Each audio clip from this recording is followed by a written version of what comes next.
This is lesson 613A in Signing Naturally.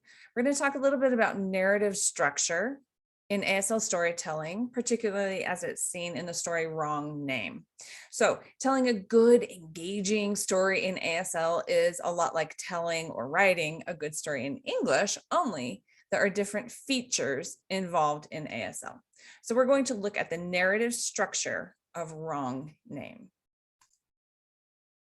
So this will probably look kind of familiar to you for like English class, from English class. There's a background in an ASL story, then a body, then a conclusion. But of course, the features are going to be a little bit different in ASL storytelling. So that's why we're going to look at those today. This is the narrative structure of an ASL story. First, obviously, start with the background. You want an opening phrase. Talk about relevant background. Why are you telling this story?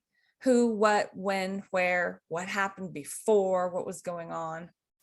The second part then is the body of the story. That's the main part of the story. And you will transition from the background to the body of the story.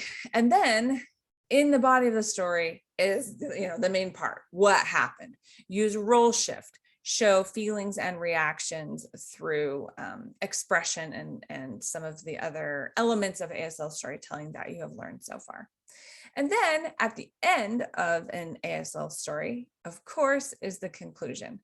You transition from the body to the conclusion, and usually it's a comment, somewhat like a punchline, but stories aren't always funny necessarily. So maybe not punchline, but what was learned, what has happened since, sort of a wrap up of the story.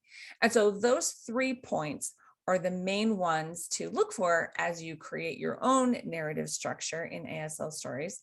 And as you watch Wrong Name and identify this structure in ASL storytelling.